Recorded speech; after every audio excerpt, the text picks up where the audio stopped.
सगळ्यांना कुणबी प्रमाणपत्र JR प्रमाणे द्यायला सुरू करा।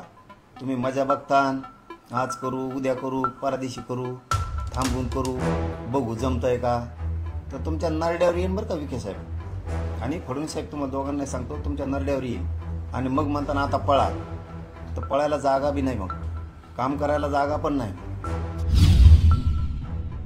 राहुल गांधी म्हणा एकट्यालाच घेऊन बस, त्याला आवळून बस।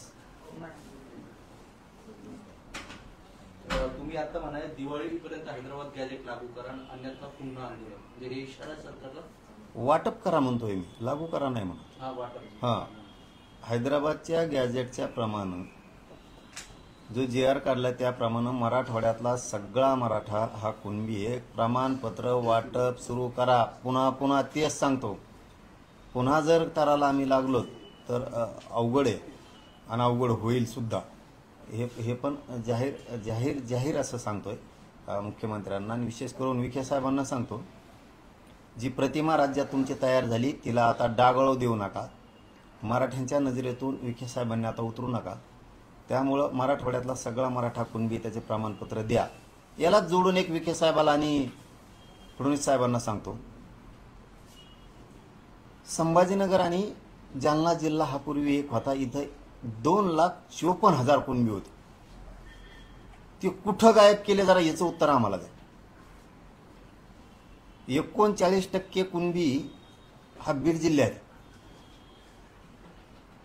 100% मराठा समाजापैकी नेमके हे कुठे गेले?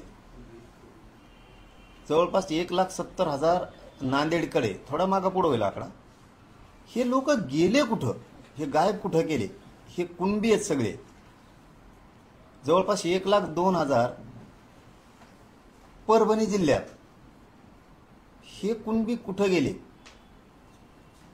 म्हणून हैदराबादच्या गॅजेटियरमध्ये जी संख्या दिली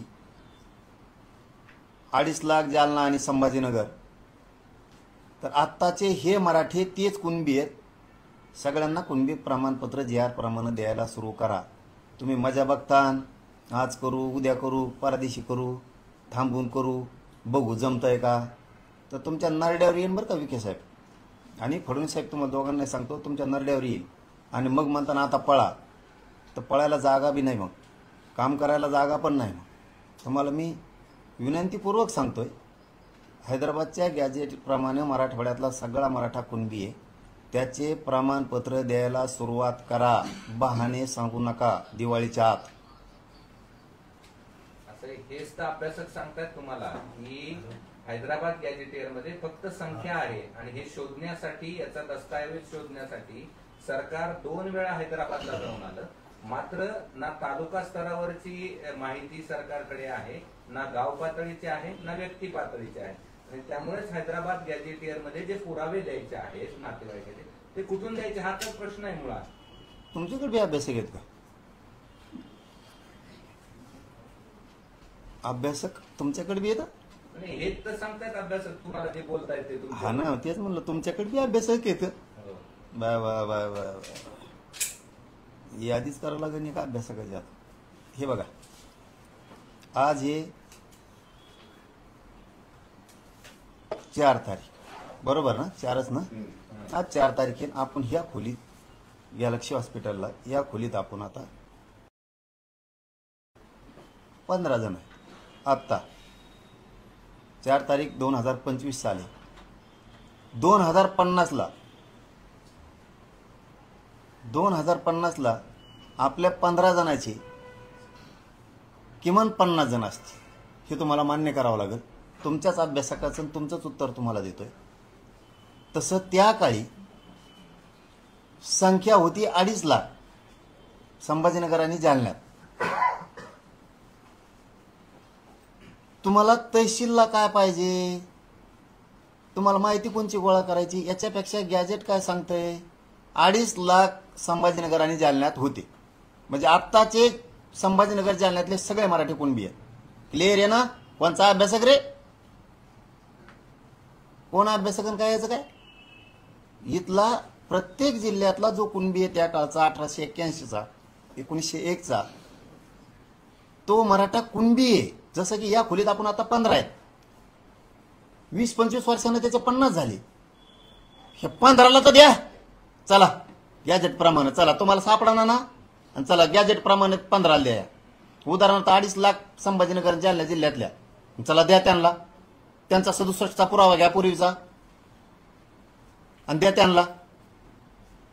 त्यांच्या रक्ताच्या नातेवाईकाला कसं द्यायचं आम्ही बघू. चला करा सुरू. येड नका घेऊ ह्या अभ्यासकाचं. काय आता अभ्यासक म्हणलं का, जाऊ दे. असं आहे की पण 2050ला ह्या खोलीमध्ये जे 15 होते हे कोण आहेत हेच माहिती नाही यांना अजून. ते कुठे शोधायचे हा प्रश्न आहे. अहो हाय हेच मराठी कुणबी येत ना हो. अरे अभ्यासकाने डोकं खोराक केलं लोकांचं. यांना आयुष्यात काही आलं नाही. तुम्हाला पकडीला का कोण ती येडाला बेकार आहे बरं का. पडू नका येड्यात जाताना त्या.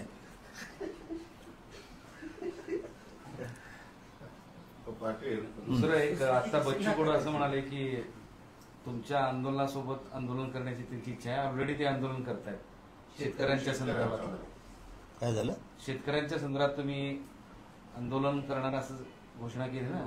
ते पण म्हणाले की मी पण पाठिंबा दिला तुमच्यासोबत ते आंदोलनात तयार आहे. होईल ना, आता बैठक होईल. दिवाळीच्या नंतर बैठक होईल ना. आपण सगळ्यांना बोलून एकत्र शेतकऱ्यांसाठी.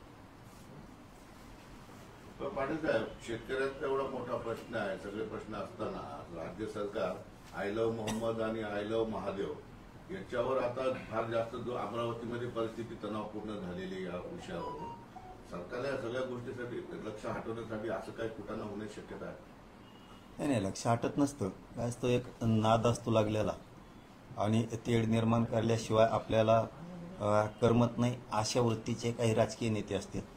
यांच्या ह्या नाशक्या भूमिकेमुळं अशी परिस्थिती उद्भवती.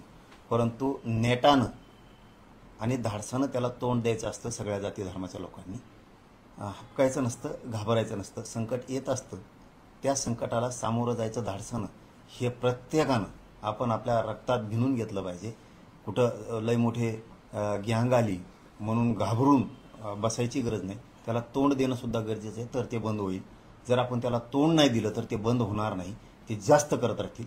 प्रत्येकाला अन्याय होत असेल तर धाडसानं त्या अन्यायाला सामोरा प्रत्येक जाती धर्मातल्या लोकांनी जाणं गरजेचं आहे. ओबीसींचा सर्वात मोठा विश्वासघात आरएसएस आणि भाजपने केलाय.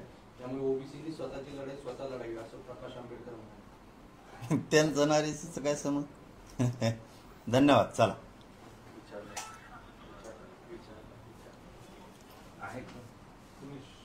फिनिश डू फिनिश करायचं फ्रेश.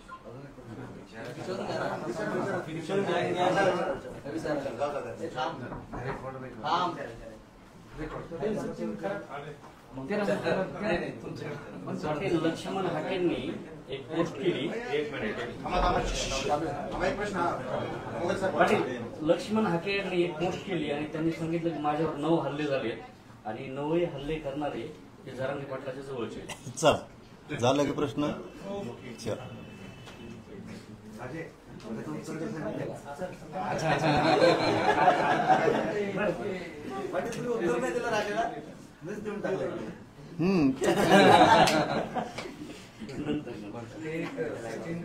बंद करा पाटील.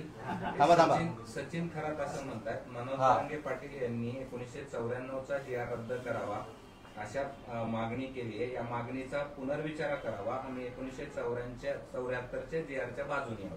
आणि ते असंही म्हणाले की पायला दुखणं झालं तर पाय कापत नसतो, त्याचा इलाज करायला.